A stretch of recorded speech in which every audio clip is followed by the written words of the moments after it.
Hi, guys. Eric Pathy here at PickDogs.com for your overnight report for, man, I'm losing track, Tuesday, April 8th. So we don't know who's going to win the game because we're doing this video late. It's, I believe, the second half of the championship game just started. Yeah. I think Houston's up a little bit right now, but for us, we have the under, so we don't really care who wins. We just don't want anyone to score. Yeah, I was going to ask you, and I did mention on yesterday's video, when I went to the cigar shop with my brother yesterday, people were funny in the comments. You don't read them. You're a twin? There's two of you? Yeah, there's four of us. You're a twin and I'm a twin.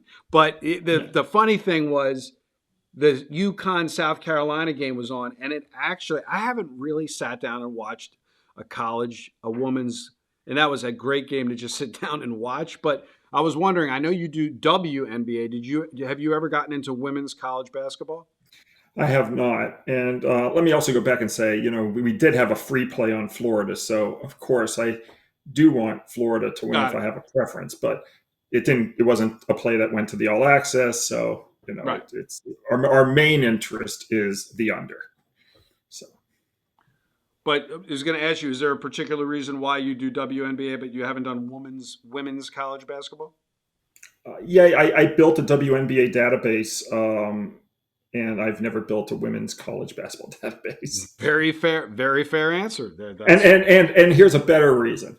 There's no way in hell I'm going to put myself through the amount of work it takes to input day to day all the college basketball. You have no idea how much work it takes just to do the men's college So I got it. basketball data, input all the scores and lines and all that stuff. So I'm not putting myself through that for women's college basketball when there's really not going to be a huge payoff for that.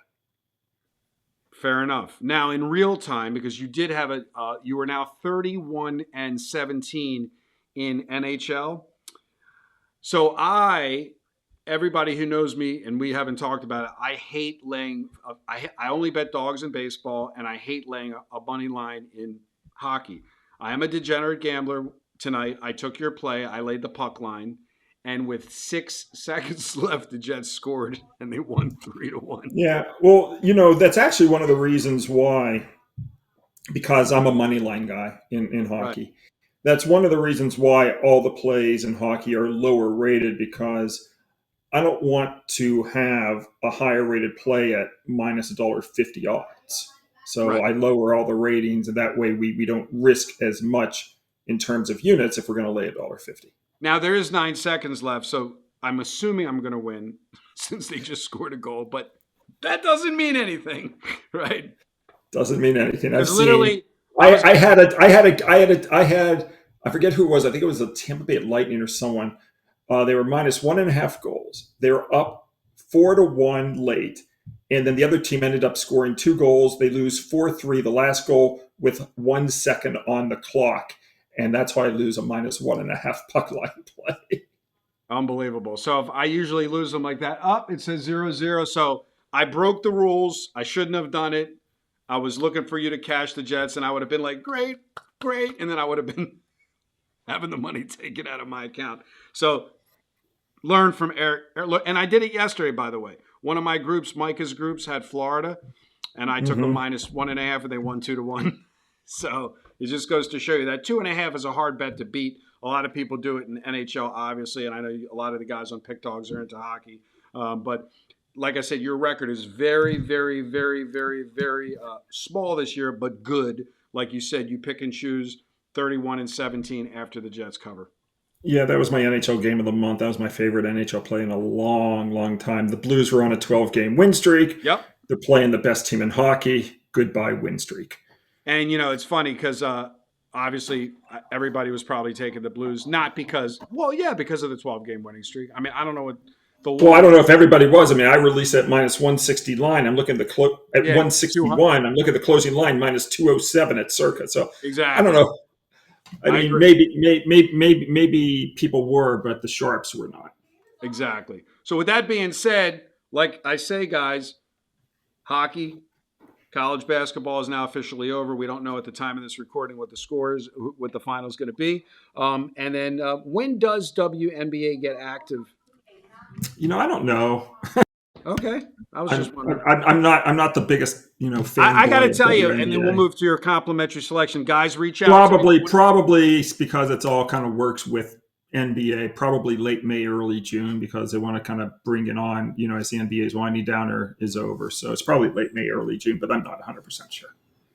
Well, I just did it for you just now on Google. Google is a great tool.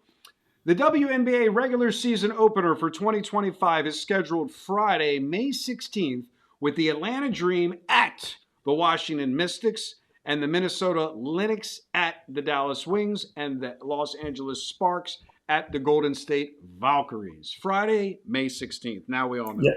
Yeah. Golden State's a new team in the WNBA. What I was going to tell you is, and maybe I will take my kids to that Washington opening game, is that it was more interesting to watch the college women's game yesterday, and it was exciting. It was lights out. I've never actually watched one before. I don't know if that's because it was the championship game and you were getting the best product at the end, but it was pretty wild to watch because I've never really watched one.